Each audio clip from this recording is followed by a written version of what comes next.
Thank you for joining us for today's webinar. My name is Carrie Drummond, and I'm the Marketing Coordinator for Ansible here at Red Hat. Today, we're excited to share an Ansible developer and ecosystem story presented by Tim Appnel, Senior Principal Product Manager for Ansible. Before we begin, I did want to cover a few housekeeping items. All attendees of the webinar are on mute. Any questions that come up during the presentation can be asked using the Q&A feature. You type your question in there, and we will have time for those questions at the end of the webinar. We'll address as many as possible. We are also recording this webinar, and we will share a link to the recording in the next day. Now, without further ado, I will turn it over to Tim to get us started. Great, thanks, Carrie. Hello, everyone. As Carrie said, my name is Tim Appnel, and I'm one of the product managers here at Ansible. And I'm going to be talking about where we're going with Ansible. So this presentation is about what we've been observing and thinking about and where we're going to be steering Ansible over the coming years. And I want to stress that last phrase, the coming years. This is a long-term initiative and plan that I'm going to be talking about.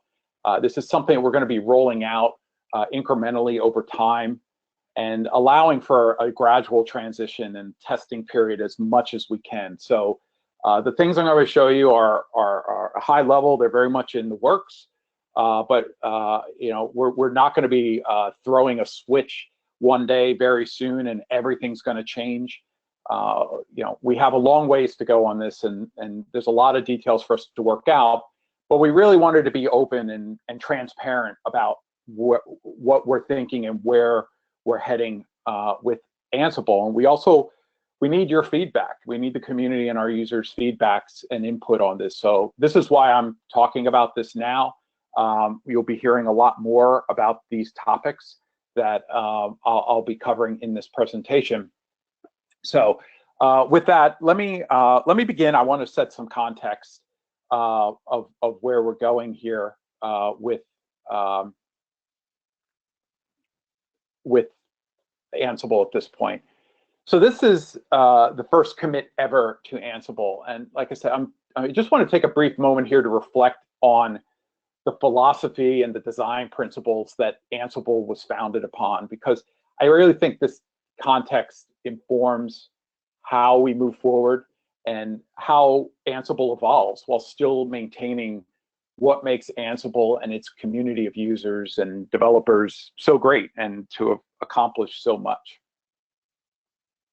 So from the beginning, Ansible was designed to be a frictionless automation tool using the philosophy of being simple, powerful, and agentless. This led to widespread adoption. And a lot of the company's accomplishments have a lot to do with adhering to this philosophy and just accomplishing not only so much in the open source community, but in the IT industry itself. Another thing that really contributed to all the accomplishments that Ansible has achieved to date is that the code base was designed for contribution from the very beginning. It was created with the notion of being pluggable and providing a lot of opportunity for many people at different skill levels to contribute to that development and to using Ansible. Ansible was never a monolith. It was designed to provide also a lot of option value to its users. Things like, you know, if I invest my time in Ansible and using Ansible, what do I get out of it? Those sorts of things. So the more contributors and the more users meant that this code base would continue to grow, continue to thrive, continue to evolve. It lives on. So this too contributed to Ansible's accomplishments to date. And this quote I have up here comes from a great academic paper on open source and participation and really what it means. And a lot of that goes into the thinking that's behind how Ansible itself has been designed. Another thing that really contributed to Ansible's success and what it is today is the concept of batteries included. This comes from Python, the language that Ansible itself is primarily written in. And Ansible's long maintained this philosophy itself of having a rich and versatile standard libraries that as soon as you installed Ansible was immediately available to you. You didn't have to go through through the process of downloading different packages and resolving what you were doing, what you needed for your playbook with your coworkers when they tried to run your playbook, or someone halfway across the world that picked up a gist or a blog post that you wrote about what you were doing. So this approach, this batteries included approach that Ansible took from the very beginning, gave users a head start and this consistent baseline in automating with Ansible. And it's this philosophy that contributed heavily to making Ansible both simple and powerful at the same time. It allowed us to cover a lot, the combination of all these different philosophies has allowed us to cover a lot of different use cases and a lot of different usage for Ansible itself across a wide range of the entire IT operation and just open source in general. So hopefully you believe that Ansible has accomplished a lot since its first inception. If you haven't, if you don't believe me so far, provided here some vanity statistics. So just bear with me for a second as I talk about some of these things. One of the more recent accomplishments that we have is during the Octoverse report that the Ansible Core Engine project is #7 for unique contributors, and it even outpaced projects like Kubernetes, which was a surprise to us. But we have over 14,000 forks. There's 35,000 stars, 40,000 commits. We're seeing tens of thousands and even more downloads, clones of the repos happening. A lot is happening. It's a very strong, vibrant community out there. So again, it's great that we've all these things has contributed to this really strong community and it has made Ansible what it is today. So despite all of these accomplishments that we've seen with Ansible itself, the momentum, and despite all this momentum, we cannot become complacent. The growth of Ansible's contributions and its evolution is challenging our ability to scale to the demands of its usage out there and where and how Ansible is being used. So in some ways you could say we're becoming a victim of our success. And I thought this quote here was very appropriate. It came from one of the earlier CEOs of IBM, that whenever an individual or business decides that success has been attained, progress stops. So that's to say that we realize that while we've accomplished a lot, we cannot become complacent and sit back. There are growing pains that this level of accomplishment and success has brought about. So all these things have been have contributed to the success and has served Ansible well, but we now have to look at all these other things that are now forming because of that level of accomplishment and activity that's happening inside of Ansible. And things are like the volume of contributions is starting to weigh down our ability to release. There have become bottlenecks to participating in the contribution of the Ansible and in the open source process. There's a lot of different release cadences of the integrations that Ansible now has. We have, I think with the next release, we're going to just come in under 2,500 different modules running across that wide range of disciplines and use cases that we see, from networking to security to cloud containers to system administration. All these things are are covering all these different systems that are all releasing new functionality and upgrades and bug fixes and security fixes and things that we need to continue to incorporate into Ansible, and we want to get that functionality out to users as quickly as possible. But with this constant release cycle, it's becoming a challenge. There's also been dramatic expansion of the use cases over time. I've just listed out some of them, and we continue to be sometimes amazed by the different ways that people are and things that they are applying Ansible to. Taking a step back from that, we're also seeing that there's opportunity out there to provide more value to users. A lot of focus goes into modules. We see some into plugins, but we have things like we could be doing more with roles. We're seeing things like Ansible operators starting to form and pick up momentum. There's opportunity to do more there. And then another thing that we're starting to see is other projects and products beginning to embed Ansible as their automation engine. So these are all things that we're looking at and taking into consideration and starting to think about, well, what is the evolution of what we're doing, of where we're taking Ansible? What do we have to do as we see that beginning to take shape and form? So what does all this mean is what I'm saying. They say a picture is worth 1,000 words, and I think this sums up a lot of what we're going to be dealing with here. We have this car speeding down the road, and they're trying to change the tires on it and just not crash and burn as we go. So the first thing that we've come to realize as we took a step back and looked at what's happening with Ansible, how people are using it, what's the feedback that we're getting across all these different areas in the spectrum, is that Ansible's evolving and needs to become a platform for automation. This is not a reinvention of Ansible. It's an evolution. I think that's a key takeaway from this here. It's an evolution of what has helped Ansible accomplish so much thus far, is just taking that next logical step here.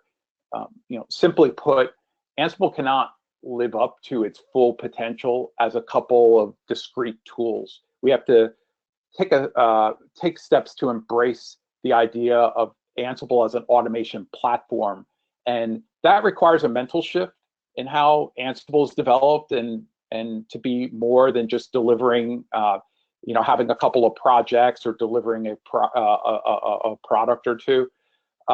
It's about creating and supporting that platform and encouraging participation in it.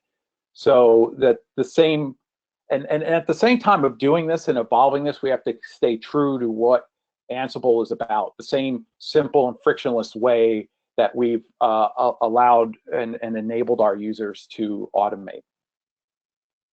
So once we embrace that idea of Ansible as a platform, we've come to realize that we're going to need to provide a few sane options to supplement the ease and simplicity of the batteries included distribution model.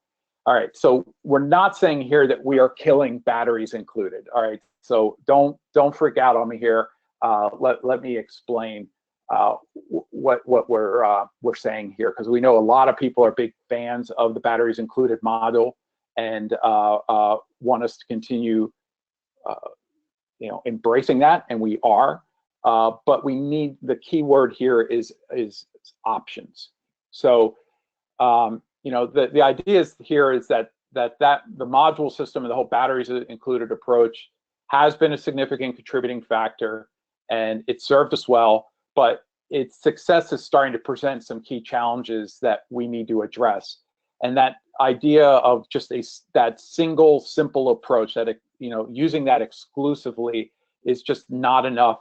And we think that there's some room for improvement now at the volume and the size that that Ansible is reaching in terms of its user base and its use cases. So all that growth and evolution over time is, presents challenges, but also presents new opportunities to continue to try to scale out what has made Ansible so successful and accomplished so much. So, like I said, we need to evolve and support these additional options where modules and plugins can be managed independently of the core engine to supplement that same ease and simplicity of the batteries included, that one package that gives you everything, gives you a lot of functionality, I should say, as soon as you install it. So what we're looking at and thinking about is how can we enable contributors and partners to release updates and functionality at their own cadence, rather than having to wait for the next release of Ansible Core or Ansible Tower here. So I'll explain and get into that a little bit more as we continue on. But this was another key thing we came to realize as we were thinking about, where we go with Ansible and its future. So this broad shift of the platform and supporting that philosophy in that direction has some broad implications in ways both large and small. One of the first things that you have to realize, that we came to realize, is that the past assumptions under that exclusive batteries included distribution model are no longer, are not going to be valid, and we're not going to be able to rely on them going forward. So some of these current assumptions that we're able to make today under the batteries included approach is that we only care about what's in the Ansible develop repo and branch. We did not have to think about other versions, past versions. It's just, hey, when we are adding code, we only needed to work with what's in that particular repo and that particular branch.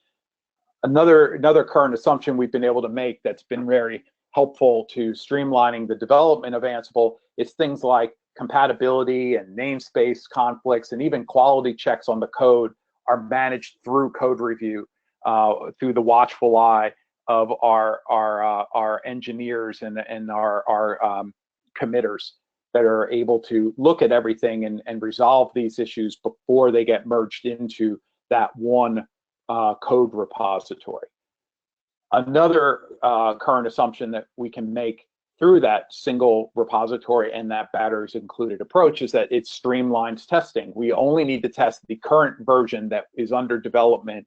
That's the only one that we're focused on and matters. We do not have to worry about when we introduce a new module that it works in a previous version or a whole minor version back, because we're only concerned again on the current state of the code in the develop branch.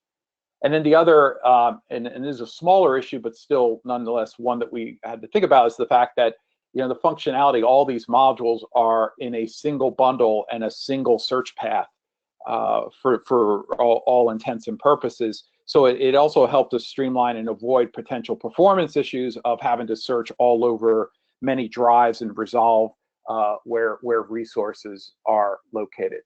So those are some of the current assumptions under this new mindset that we're going towards.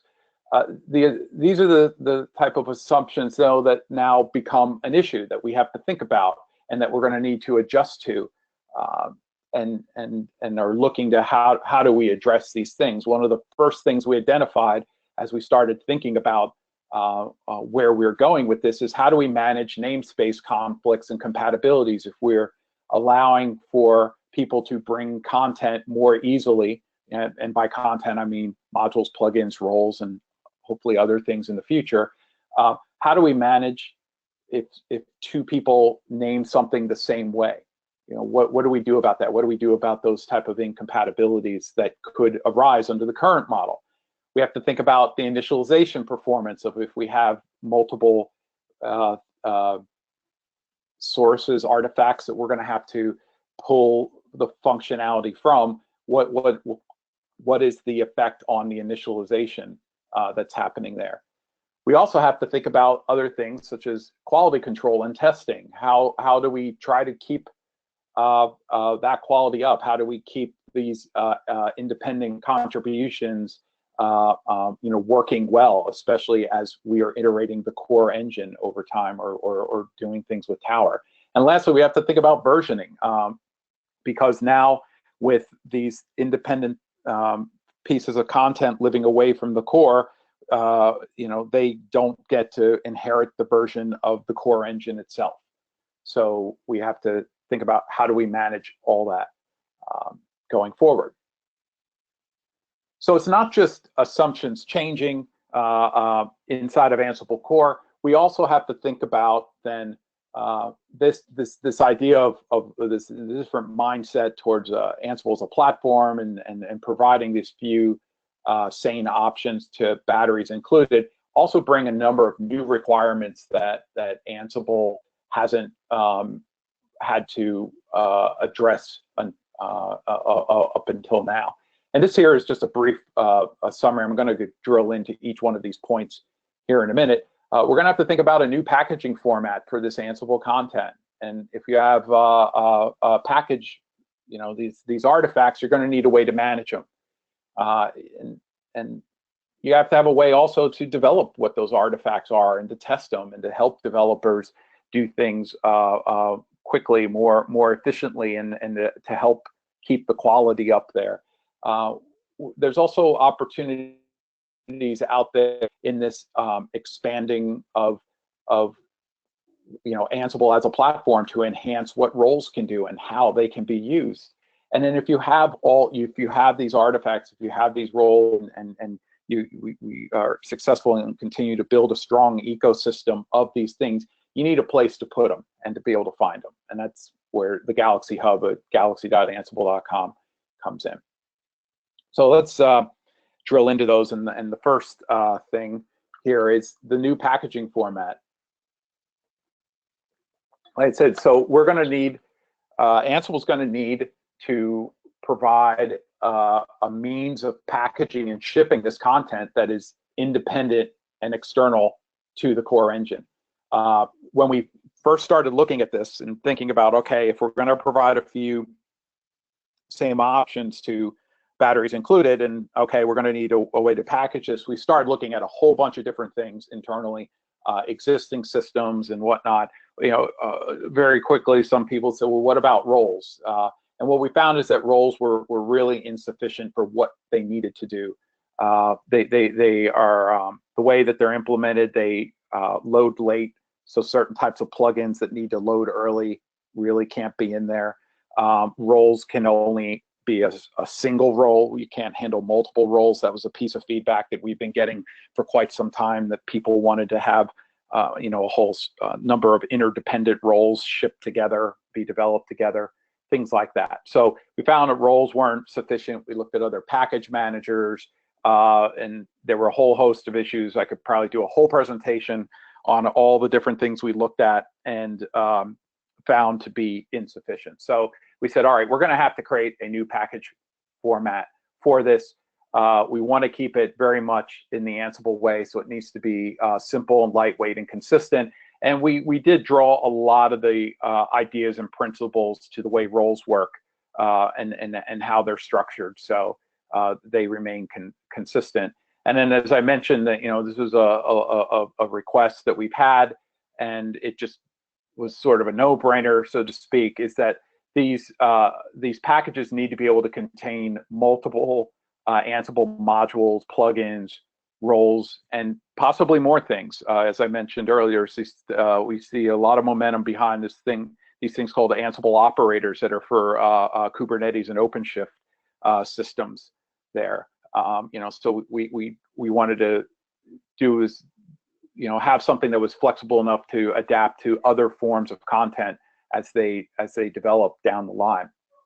So what we came up with is something that we're calling Ansible Content Collections, or just collections for short. And a collection is going to be our unit of distribution and versioning of Ansible content. And a collection can contain one or many roles, modules, and plugins, even the module utility libraries that many modules rely upon, and hopefully, like I said, future content. And these collections, these artifacts, are installable as system resources or at the user level, or can even be project resources, or what you might call content adjacent resources, kind of like the way that you can have a roles directory that hangs off of your playbooks, that then you can, just use those roles right there. So what I have here is this stuff is still very much, well, it's very much in works. This is something that's coming soon in a release of Ansible today. What I'm showing you here is a preview of what they will, roughly what they're looking like these days, but details on this may change. But I just wanted to give you an idea of what we're talking about here. And this here is a directory structure of a example collection. We see that there's a Galaxy YAML file that's going to hold all the metadata telling you about the collection itself, what's in it and things like that Galaxy can process, but it's also general purpose metadata, so you know more. Where did this come from? What version is it? And things of that nature.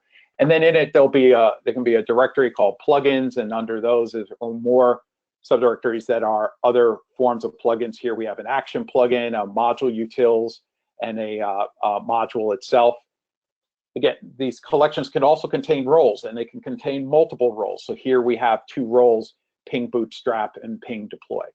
So like I said, these kind of look similar to roles, and in fact, the roles directory should be very familiar to anyone that's worked with and developed a role out there. So this is roughly what would a collection would look like, and it would then get built into an artifact that then can be shipped around to other users, to other systems. So just a quick preview here, just to give you an idea of where how you would then use these content collections, and also it shows off namespacing.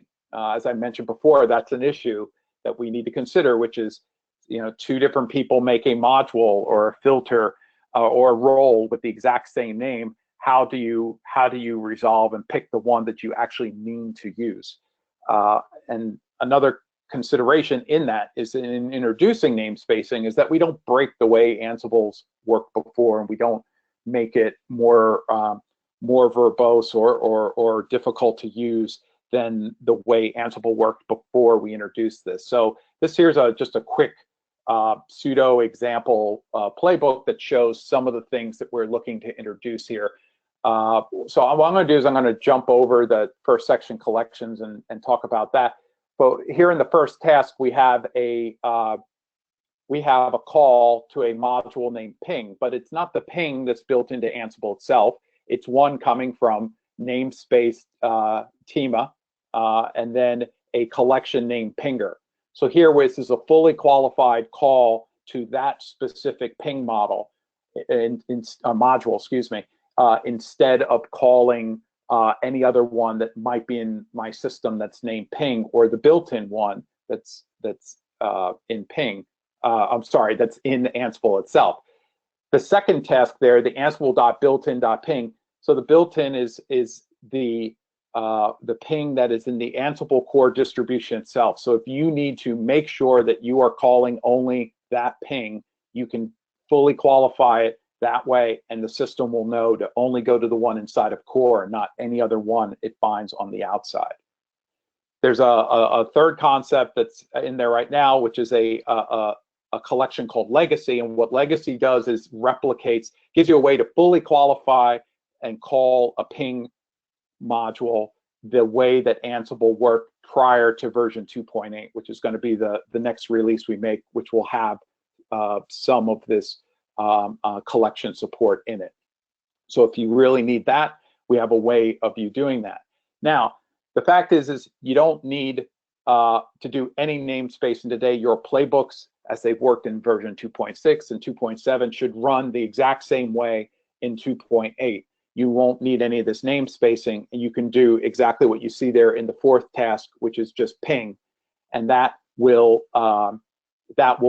automatically assume that you are calling Ansible.legacy.ping the way that Ansible has worked in the past, and like I said, will continue to work, so that you don't have to do all this extra typing now and convert all your playbooks from the way that they used to work. So I want to go back up to the top here because it relates to this last task here, is we're introducing this section in the top of a play declaration where you can list out the collections that you want to use. And this works like a path, like a search path that you might have for Python or in Bash to find a binary.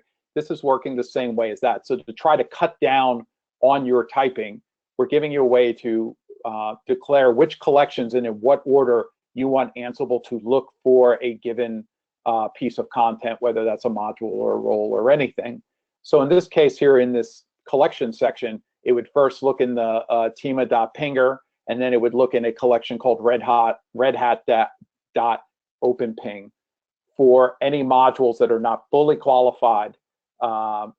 So going back down to that last task ping, with that collection section we have on top, it would look inside of tema.pinger.ping. And if it can't find that, it would then move on to redhat.open_ping. And if it didn't find that, it would actually then look in Ansible.legacy for a ping module. So whichever it would find that first in, it would then load. This is just a way to cut down on the amount of typing that you may have to do inside of your playbooks. So this is just a rough preview.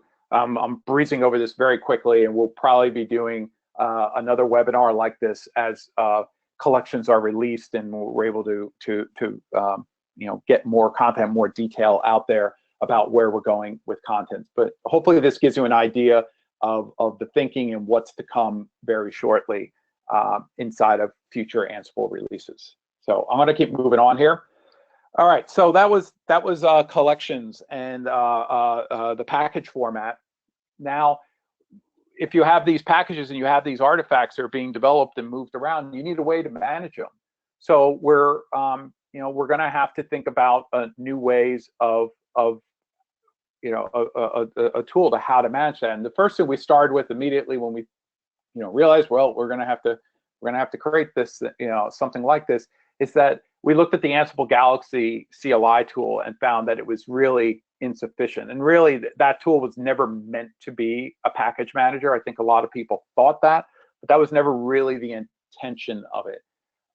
We looked at trying to improve that and things and what we needed to do, and decide this is just not going to work, and we're better off looking at building a tool specifically for this this usage. So in going out to do that, we gave some thought into, package manager can be really difficult, painful if done incorrectly. What are we going to try to do here, and how can we avoid some of the issues that can happen in package management that makes life really difficult for users. So one of the things we wanted to do is really think about how do we minimize those inherent pitfalls to package management there. And so we want to prioritize simplicity over flexibility and and package management norms here in what we're doing, and we're going to slowly work our way up, but really focus on that simplicity versus being able to do anything and everything. When we're going to focus strictly on management functions here, and not development. If you're familiar with the Ansible Galaxy command line tool, it kind of mixed parts of both in there and didn't really do one fully. We're going to focus this tool, this package manager, strictly on that management function. So this requirement is going to be addressed by a project called Mazer, and I have here the URL to the repository where you can see that tool being developed. It's right now a standalone project that's being developed and iterated on over there. Definitely check that out. Yeah. So moving on. So now we have a package manager, but besides providing alternative means to batteries included for managing these artifacts that could be added to the batteries included distribution, is that we need, it also necessitates tools that are going to encourage the effective development and testing of of quality contributions to the ecosystem. Being open source and mostly Python, Ansible core engines benefited from all the extensive developer tools and some of its own making for testing that repository, as one big mass, as the batteries included distribution. But when you're with things now becoming externalized and independent of that core engine, there's a need for additional tools that were expressly written for Ansible development and can embrace the existing development tools that are already out there in the Python and the PowerShell world, mostly as a convenience, but to also encourage that type of contribution and the quality of it. So while those tools are going to be effective to the core engine, today they're somewhat insufficient to these new requirements of that independent developed distributed content. So we're going to need to provide better independent tooling for developing content and really encourage this participation and reuse and the stability of best practices the Ansible way as possible, and being simple and powerful and frictionless. So one of the things that we've already done, and this is something that we announced at Ansible Fest some months ago, was that we adopted Molecule. Molecule is a great community-run project that was put together, and we embraced it, and now I have adopted it. You can now find it under the Ansible account on GitHub as Molecule. We have a lot of work to do there. It's a great tool, great for testing roles today. A lot of people are already using it for testing, testing their Ansible content. But we're going to need to look at how do we add collection support to it? How can we better align how Molecule works and when it lived off on its own as completely developed and led by the community? How do we integrate it more with the Ansible other tools that Red Hat maintains and leads on? So there's a lot of improvements coming. There's too many to list here. But another thing besides the collection support is we're looking at how do we take the tools that are under Ansible test and the Lint and the Sanity and tests and integrate them into Molecule so that the same type of tools and standards that we apply to the Ansible core can easily be applied to content and the collections being developed and then tested with Molecule.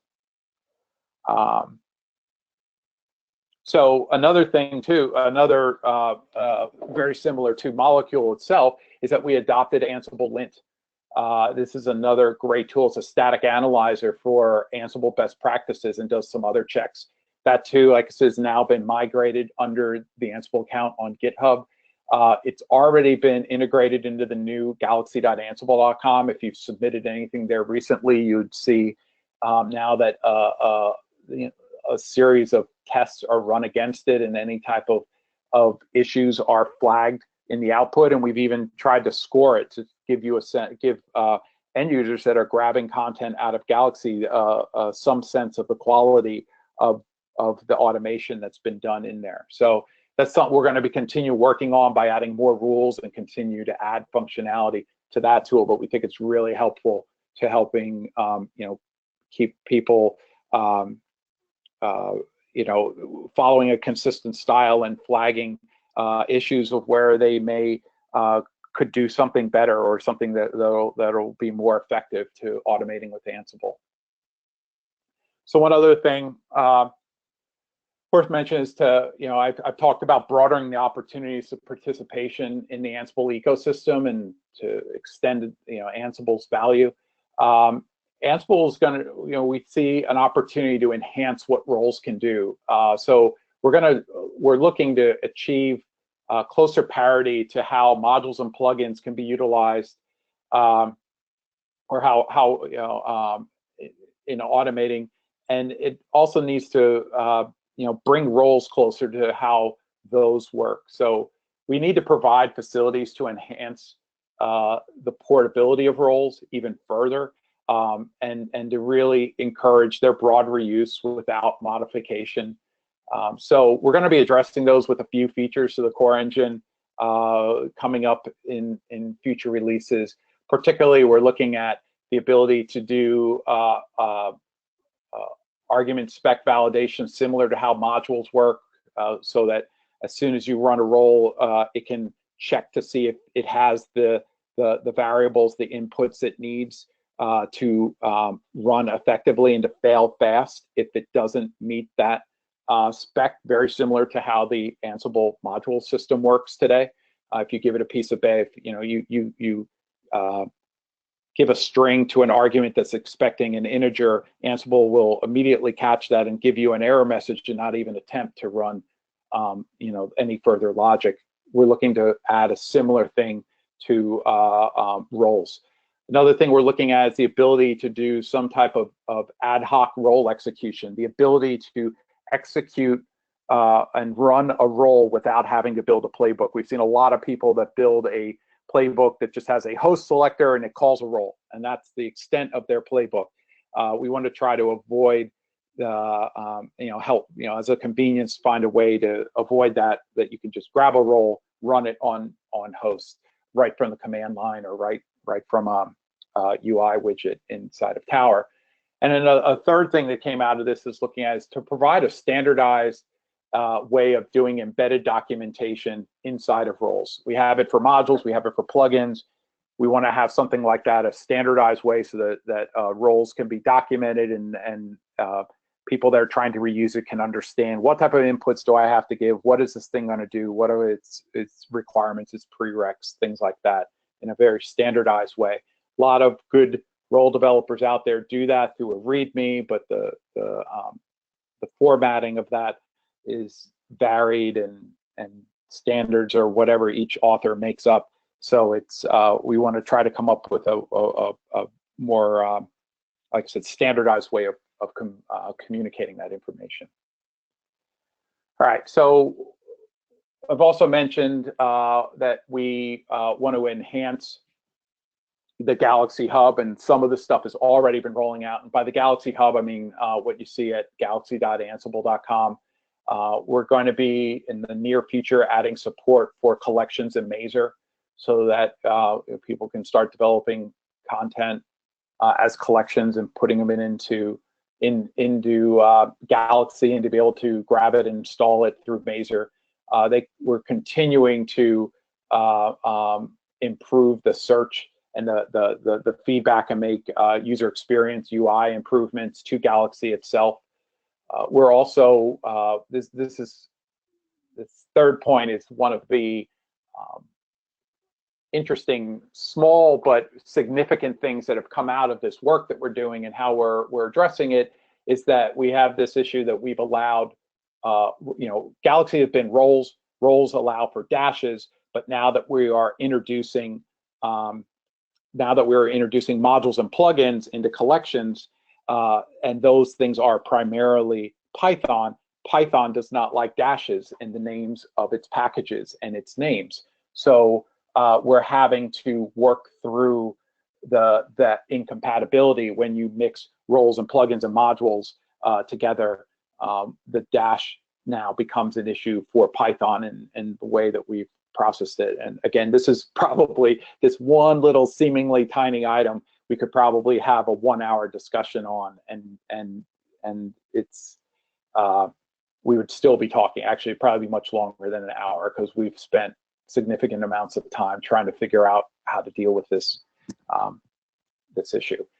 But moving on, the last point here is that we want to we're laying the groundwork to break the dependency on GitHub. Right now, the only way to get things into Galaxy is you have to put something inside of GitHub into a repo, register it, and then Galaxy goes and pulls your content directly from GitHub. We're laying the groundwork to change that operational model, and we're going to be introducing sometime in the near future a tech preview that allows for push architecture using Pulp as the back end of that. Pulp's a repository for content. So the idea being that you will build a collection artifact and will push it to Galaxy, which will store it in Pulp. And Pulp is another open source project that is led by Red Hat and Red Hat engineers.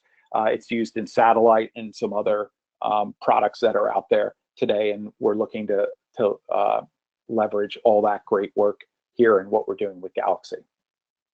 Okay, so that was a lot. I realize a lot of high-level stuff, a lot of big plans. Like I said, this is stuff that we're looking to iterate over time.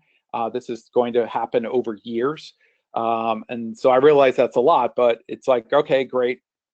When are we getting this? Where is it? So the fact is that the details are going to be emerging over time, and so we're disclosing this for the sake of being open, transparent, giving people a heads up, excuse me, of what we're thinking, where we're going with this. So as changes start to come out in Ansible projects and products, you know where we're going with this.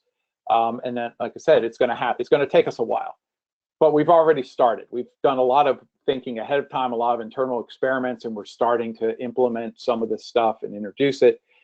We've already now today introduced some changes to the Galaxy Hub, and are continuing to roll those out there.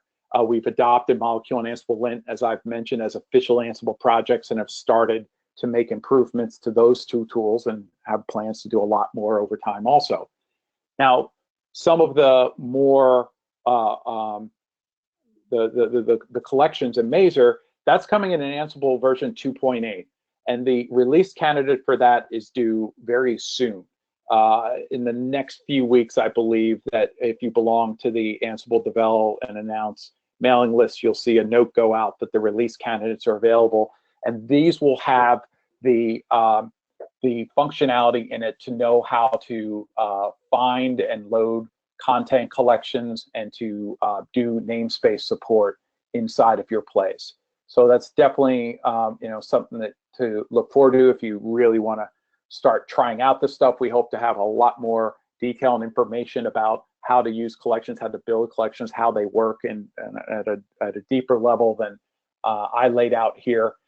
We also, I believe we will have some of these role enhancements that we've already talked about in there. I have to go back and look at it. We're nearing code freeze, and I know there are things that it's coming down to the wire, is what I'm trying to say there. For those of you who are interested in the work that actually went into the plugin loader, I have the URL to the pull request. It recently got merged into Devel. So if you want to grab if you can't wait for the release candidate to come out, you can grab what's in Devel and give it a try there. That's, like I said, that plugin loader support, which is the key first step to supporting collections, has been is now in there. It's not off on its own separate branch pull requests. So that's what we have on the when. And like I said, more of the things that I talked about at a very high level will be coming out in greater detail over time as we go through. For those of you that want to try this out, or once the release candidate comes out, a lot of different ways to contribute to what we're doing here, or to follow along.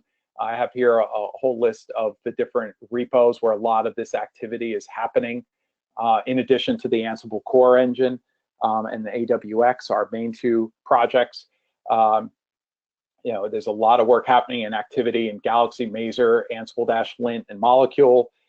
If you want to try out what we are developing for Galaxy, if you go to galaxy-dev.ansible.com, that's not quite a nightly build, but very close to it, of what the team is developing as things are becoming ready and that they're trying things out.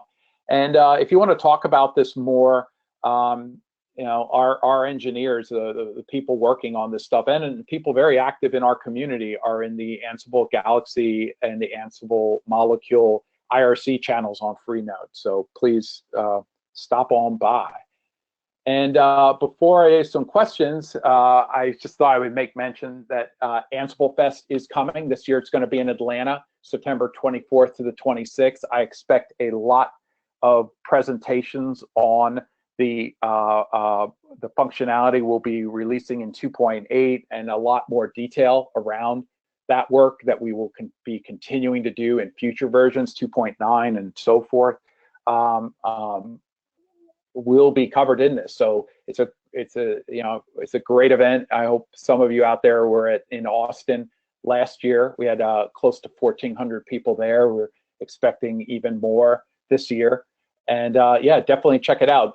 Tickets, I believe, go on sale shortly after Red Hat Summit. So that'd be a little more than a month from now. And the call for papers, if you have something you'd like to share with the community and speak about, will be coming out very shortly. I think in the next couple of weeks. So that's great. All right, there you go, Carrie. I was just thinking, where's my notes from Carrie on that one? So yeah, definitely keep an eye out for that. So with that, I'm going to stop and take some questions. We have about 8 minutes. All right, awesome. We do have some questions in the queue, so Okay. I'm just going to go ahead and dive right in. All right, go ahead. Okay. Will ad hoc role execution allow for tasks _from to be specified on the command line? All right, so that's an area where details are still being worked out. But I would, and this is just me taking my best guess, and I've been working with Ansible and since 0.4, so I think I have a pretty good feel is that the answer will be yes, that there'll be some way of doing that. So we introduced it in the module. I don't see why we would limit people from using that in ad hoc execution or ad hoc role execution. So yeah. Awesome, thank you. Yeah. Also, there is a note here about getting the slides. So I just want to remind everyone, we'll send out a recording of this. I can link to the slides in the follow-up email that you get. So that'll be coming probably tomorrow. You'll see that land in your inbox. Yeah. All right. One other question. This kind of goes back to the beginning of the webinar a little bit. Can you just explain again what batteries included means?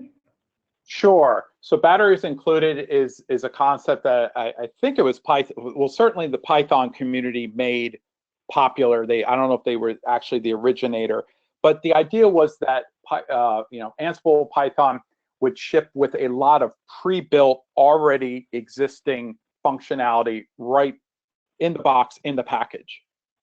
You didn't get a spare or a sparse system that then you had to fill in and add things to.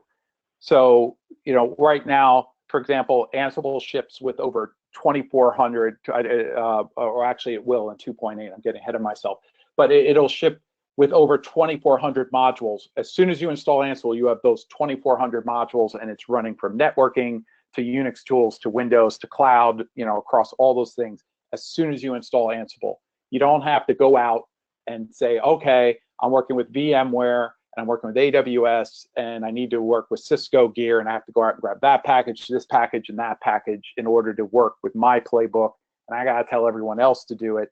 That's an example of not being very batteries included. Ansible lets you have it right out of the box. Python did the same thing. They had a lot of functionality and libraries built into Python. As soon as you installed Python, you had all type of libraries in there for generating content, for doing different types of math, for doing different types of database interactions, working with XML, working with JSON, all that stuff immediately. So that's the general concept of what we mean by batteries included is, you do whatever, yum install Ansible or pip install Ansible, and boom, you have the engine and all these modules, all these plugins right away. So hopefully that gets the idea across. Yeah, definitely. All right, here's another one. Will functionality that comes in Ansible 2.8 also work with Ansible Tower at release? The intent, the hope is yes. There initially will need to be some manual work done, I believe. This is, again, a detail we're still working out. There'll probably be a little bit of manual work that will need to happen and some limitations because of the tower getting used to this new operational model. But the idea is that very shortly after that, a release of tower will become more seamless and frictionless in how tower can work with collections and work with what 2.8 can do with collections. Great, thank you. All right, will Ansible switch to PowerShell core instead of Windows PowerShell? Ooh, that is a good question that I don't know the answer to, not being a Windows guy myself. That would be one I would talk to some of the people in the Ansible, the IRC channel on Freenode for Ansible development. Some of our developers that do the Windows work are in there and could tell you more about that. Thank you. Let's see. Okay, so we've got another one here. This is a little bit involved. Okay. let me read the whole thing. So I have Python 2.6.6 and Ansible 2.6.4 installed on the control server, which is rel 6, and Python 2.7 on the target servers.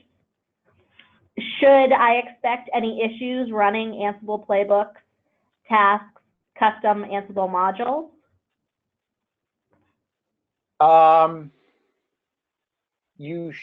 You may run into some problems because at this point we are looking at Python 2.7. A lot of libraries that Ansible uses are only for 2.7. They're from different developers that are out there, and they've all left 2.6 behind. And even 2.7 support is starting to disappear from some of our modules because for the simple reason that these libraries no longer even support 2.7. So you may run into some problems. It's not to say that you definitely will, but I can't say exactly where, but there is the possibility now with not being on 2.7, which is what the lowest that we're supporting and testing for, where you hit some sort of incompatibility. Okay. Yeah. Good to know. Thank you. Yeah. Let me go through. We got a couple more in here, and I know we've just got a few minutes left, so last chance to get your questions in. Can you repost the last GitHub pull request in your last slide? I could maybe do them one better, and I think they mean this one here. Okay, yeah, I think you're right. Pull request 52.194. And like I said, that was recently merged, but that you can see all the conversation between developers and contributors, and all the different commits being made before it was squashed and merged. Yep. And now here's one that you might have to pass off to somebody else on the team. Okay. But all right. We love and heavily use the reboot plugin in OS. Can we have a similar plugin for network devices? So like a standard reboot plugin for servers and network devices. Yeah, that is a great question, and I'm also not a network guy. I come from more of a Linux background, and I would need to talk to the network engineers to what they have in store. I know there's been a lot of talk about finding ways of doing things in a platform neutral way in networking gear, because there's enough similarities that they feel that they could come up with something that would make it more frictionless to do the operations that are more generic across, Cisco and Arista and Cumulus gear and things like that. But I don't know what the timeline is for that, and if it would cover restarts. Yeah, that's one we would have to get back to you on. I know that there are other channels and things to talk to the people that are working on this stuff and know a lot more about networking equipment than I do. Okay. And now one quick one before we go. You mentioned pulp briefly. Are you planning to cover that in more detail in the future?